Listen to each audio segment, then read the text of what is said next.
এসেছি আবার একটি ভিডিও নিয়ে। আজকে বানাবো ক্যাপসিকাম দিয়ে চিকেন কষা। তো দেখো এখন আমি কিন্তু চিকেনটাকে ম্যারিনেট করে নিচ্ছি। আর এখানে কিন্তু আমি পুরোটাই হাড় চিকেন নিয়েছি, বনলেস চিকেন কিন্তু এখানে নেই। তোমরা চাইলে বনলেস চিকেন বা হাড়ের মাংস সব কিছু নিয়েই কিন্তু একসঙ্গে করতে পারো। তো চলো এখানে এবার দিয়ে দিচ্ছি আদা রসুন বাটা। আদা রসুন বাটা দিয়েছি 1 চামচ পরিমাণ, আর দিচ্ছি গোলমরিচের গুঁড়ো, আর কিছুটা 4 চামচ মতো ফেটিয়ে রাখা টক দই। তো এবার এটাকে ভালো মতো ম্যারিনেট করে নেব। দেখো এখন এখানে দইটা ভালো মতো মাখিয়ে নিলাম। আর এখানে দিয়ে দিচ্ছি অল্প পরিমাণ 1/2 চা চামচ মৌরি, আর দিচ্ছি 2-4 চামচ পরিমাণ নুন। তো এটাকেও দিয়ে ভালো মতো সব কিছুকে একবার ম্যারিনেট করে নেব। তো এখন কিন্তু দেখো এখানে ভালো মতো কিন্তু চিকেনটা আমার ম্যারিনেট করা হয়ে গেছে। আমি কিন্তু ঢাকা দিয়ে আধ ঘন্টার জন্য রেখে দেবো। দিয়ে দিচ্ছি ফোড়নের জন্য একটা শুকনো লঙ্কা, একটা এলাচ, কেটে রাখা পেঁয়াজ,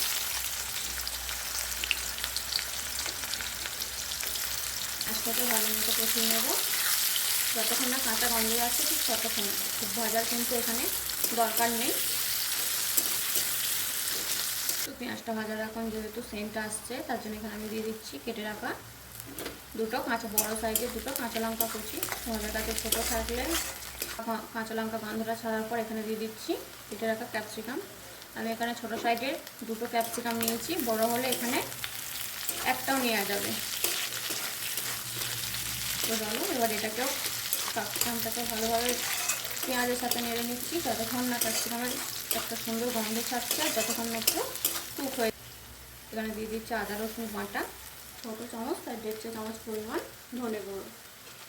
এবার এখানে সব কিছু যতক্ষণ না আদা রসুনের কাঁচা গন্ধটা চলে যাচ্ছে ততক্ষণ এভাবে কিন্তু 1 চা চামচ পরিমাণ কাশ্মীরি লঙ্কার গুঁড়ো। তো এটাকে ওখানে ভালো মতো নেড়ে নেব।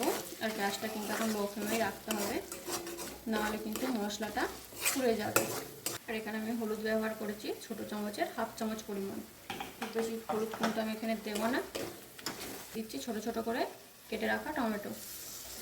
এখানে বড় সাইজের আমি একটা টমেটো নিয়েছি, ছোটো হলে তোমরা দুটোও নিতে পারো।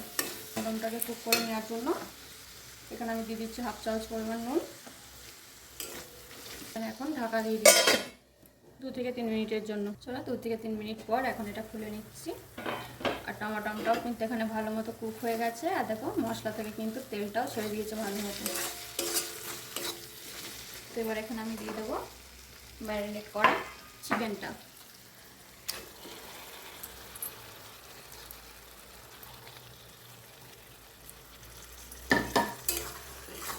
চিকেনের সঙ্গে এখন সব কিছু ভালো মতো আমি মিশিয়ে নিচ্ছি। গ্যাসটা কিন্তু এখনও লো ফ্লেমেই আছে, আমি কিন্তু এখনও পর্যন্ত গ্যাসটাকে হাই ফ্লেমে দিইনি।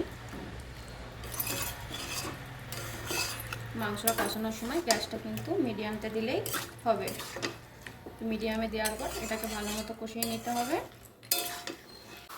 এখানে দিয়ে দিচ্ছি 1 চা চামচ পরিমাণ চিনি,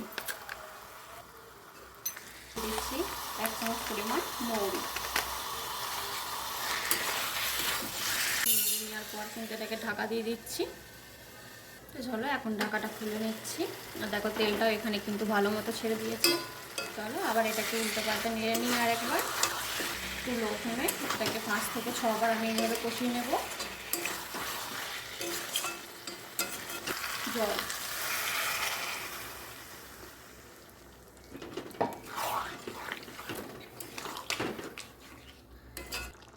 তো এটা এখন যতক্ষণ না ফুটে উঠছে ভালো মতো ততক্ষণ কিন্তু এখানে আমি ঢাকা দেবো না। আর এখন কিন্তু গ্যাসটা আমি হাইতেই রেখেছি।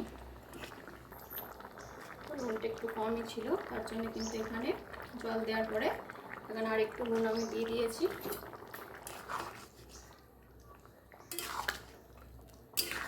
এটাকে একবার ভালো মতো নেড়ে নিচ্ছি। এটা যখন ভালো মতো ফুটে উঠবে তখন কিন্তু আমি গ্যাসটা লো ফ্লেমে করে এটাকে কিন্তু ঢাকা দিয়ে দেবো।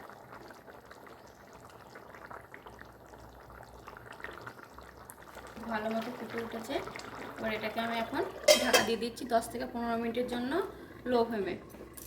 দেখো রঙটাও কত সুন্দর হয়েছে, আর সেন্টটাও গন্ধটা এত সুন্দর আসছে কি বলবো।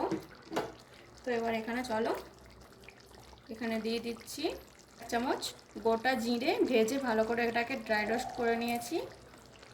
চলো হাফ চামচ পরিমাণ